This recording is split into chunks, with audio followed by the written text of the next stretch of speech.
नमस्कार दोस्तों, success study Baroda YouTube channel में आपका स्वागत है।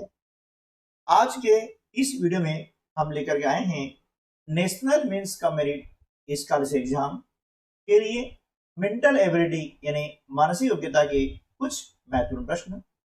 मेंटल एबिलिटी जिसे रीजनिंग, तर्क शक्ति परीक्षण, बुद्धिमत्ता परीक्षण आदि नामों से भी जाना जाता है और ये प्रश्न न केवल NMMS बल्कि इसी प्रकार की सभी प्रतियोगी परीक्षाओं में काम आते हैं। कंसेप्ट बेसिक समझना बहुत जरूरी है। आइए शुरू करते हैं हम आज का वीडियो। निर्देश दिए गए चित्रों में से एक चित्र सबसे भिन्न है। भिन्न यानी अलग है ना, विषम है ऐसा कह सकते हैं, और इंग्लिश में बोलते हैं ऑड वन। ठीक है, बोलेंगे ऑड वन, तो उसे ज्ञात करना है। ये निर्देश प्रश्न क्रमांक 1 से 5 तक लागू होंगे। यहां पर 4 आकृतियां आपको दी गई हैं, 4 चित्र दिए गए हैं। इन आकृतियों में 3 आकृतियों में कहीं ना कहीं किसी न किसी प्रकार से समानता होगी, लेकिन एक आकृति ऐसी है जिनमें वह समानता नहीं है, यानी वह सबसे अलग है ना, सबसे भिन्न है, अलग है, असमान है, विषम पद है। ठीक है, ये इतनी जो शब्दावली है इनका उपयोग किया जाता है अलग अलग परीक्षाओं में, और इंग्लिश में कहा जाता है ऑड वन। ठीक है, अब देखिए यहाँ पर आकृति ABCD देख रहे हैं, तो क्या देख रहे हैं कि ये जो आकृति है यहाँ पर इसे वर्ग है, एक वर्ग इसके साथ में जुड़ा हुआ है। ठीक है, यहाँ पर एक वृत्त है और वृत्त के साथ में वृत्त जुड़ा हुआ है। ठीक है ना, यहाँ पर भी एक वर्ग है और वर्ग के साथ में वर्ग जुड़ा हुआ है, लेकिन यहाँ पर देख रहे हैं कि ये आयत है और ये वर्ग है, इन्हें दोनों अलग अलग हैं, समान नहीं है। तो ऑप्शन डी हमारा सही उत्तर हो जाएगा, यानी ये जो चित्र है इन चारों से सबसे अलग है। क्लियर। अगला प्रश्न है, अब देखिए यहां पर इसमें देख रहे हैं कि एक आयत है और इसके दोनों विकर्ण मिले हुए हैं। ये हो गया आपका समांतर चतुर्भुज, इसके भी दोनों विकर्ण मिले हुए हैं।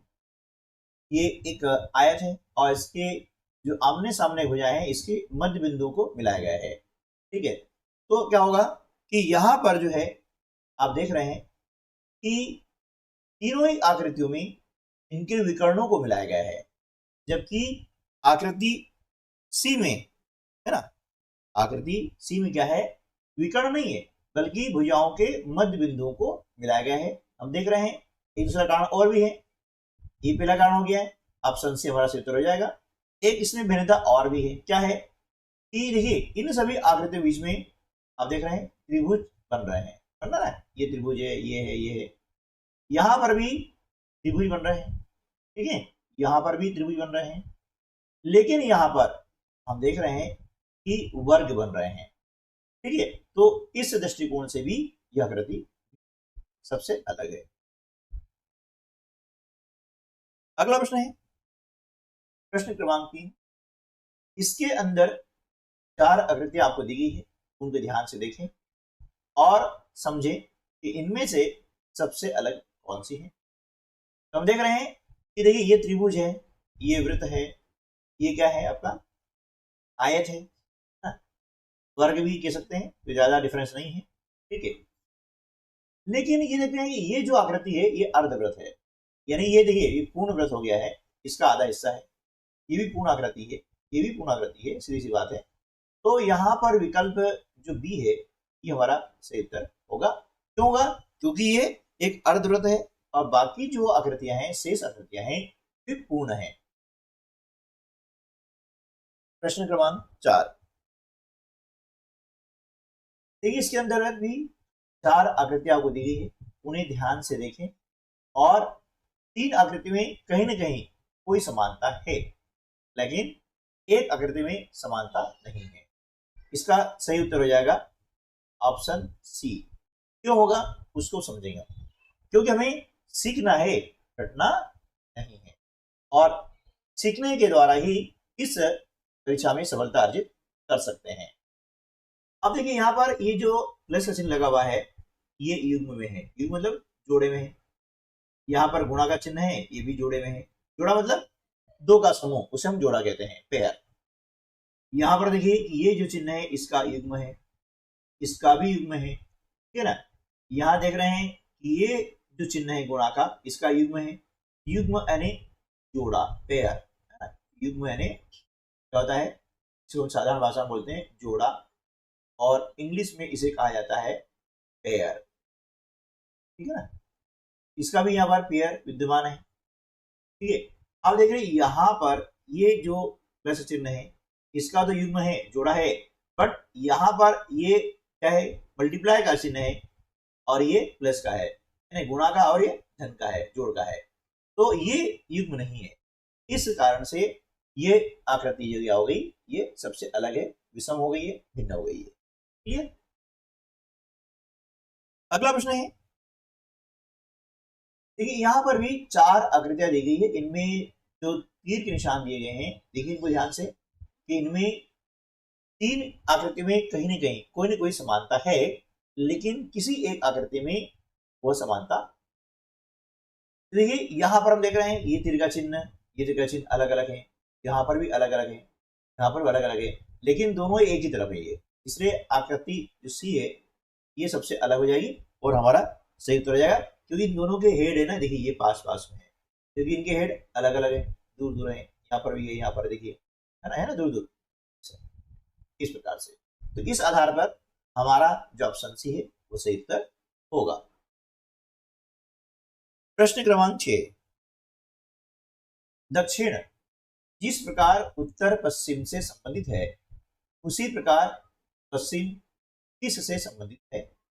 चार विकल्प दिए गए हैं, उत्तर पूर्व, बी पूर्व, सी दक्षिण पश्चिम, डी। देखिए हमें तुक्का नहीं लगाना है, तुक्का मतलब अंदाजा नहीं करना, चार में से एक कोई सा लगा दिया और हो गया। यदि वास्तव में आप सफलता अर्जित करना चाहते हैं तो हमें समझना होगा, क्योंकि तुक्के से आप सफल नहीं हो सकते हैं। ये बात अलग है कि दो चार प्रश्न सही हो सकते हैं, लेकिन यदि हमें सफलता अर्जित करनी है, निश्चित रूप से हमारी सफलता को सुनिश्चित करना है, तो हमें सीखना होगा, और इन प्रश्नों को कैसे हल करते हैं ये भी हमें सीखना होगा, क्योंकि इस टाइप के प्रश्न परीक्षा में आते रहते हैं। तो देखिए इसके लिए क्या है कि हमें दिशा निर्धारण जो प्रश्न है उससे संबंधित प्रश्न ये है, ध्यान रखिएगा हमेशा उत्तर दिशा ऊपर की ओर होती है। जब भी आप कोई मैप देखेंगे, नक्शा देखेंगे, तो इस प्रकार से चिन्ह बना रहता है, इसका मतलब क्या हुआ कि उत्तर कहां पर है, ऊपर की ओर है, और इसके बिल्कुल विपरीत आ जाएगा दक्षिण दिशा। हमारा जो दाहिना हाथ है इस तरफ आती है हमेशा पूर्व दिशा, और बाएं हाथ तरफ आती है पश्चिम दिशा, ठीक है। अब हम बात कर रहे हैं कि उत्तर पश्चिम, इसे क्या होता है, देखिए इन दोनों के बीच में ये वाला हिस्सा होता है, ये वाला हिस्सा, ठीक है, और ये वाला हिस्सा, ठीक है। अब ये जो हिस्सा यहाँ पर है, ये जो बिंदु है, इसे क्या कहा जाएगा, उत्तर पश्चिम। तो ये उत्तर है, ये पश्चिम है, ये हो जाएगा उत्तर पश्चिम, ठीक है। अब ये जो हिस्सा है ना, ये कहलाएगा दक्षिण पश्चिम। क्या कहलाता है ये, दक्षिण पश्चिम। तो दोनों बीच में है ये वाला पॉइंट, ये वाला पॉइंट क्या आएगा, दक्षिण पूर्व कह सकते हैं, और इसको दक्षिण पूर्व कह सकते हैं, या पूर्व दक्षिण कह सकते हैं, कोई दिक्कत नहीं है।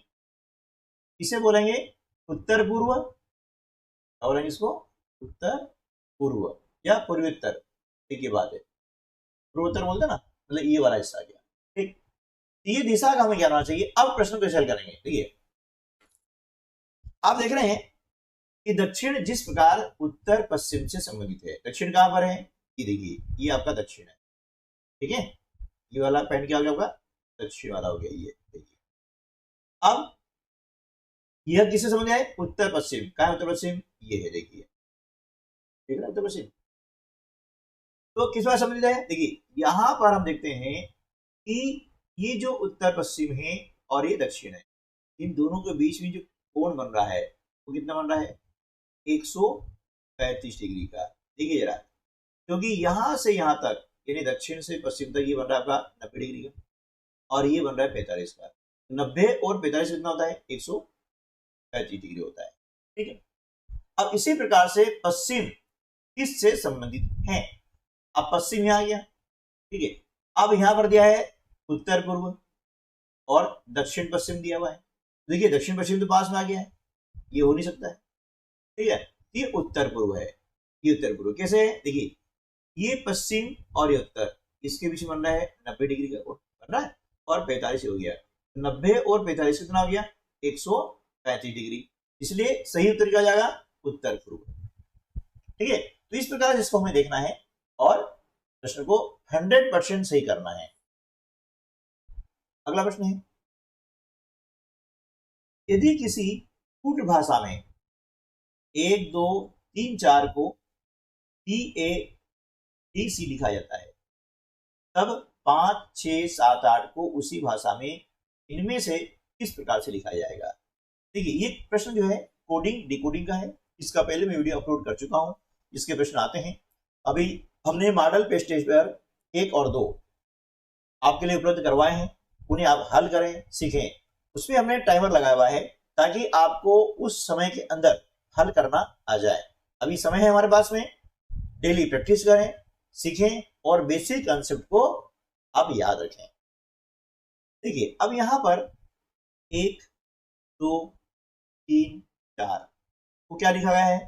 TAT और C के रूप में लिखा है। ठीक है, यहाँ 1 है। अब देखिए मैंने आपको कहा था कि ये जो ABCD है ना, उसका क्रम याद कर लीजिएगा। कैसे? A का 1, B का 2, C का 3, इस प्रकार से ना 1 2 3 4, यानी किस क्रमांक पर कौन सी लेटर्स आता है। इसके लिए मैंने आपको बताया था शॉर्ट फॉर्म में EJOT, बताया था EJOT, इसको आप याद रखें। मीन्स क्या हुआ?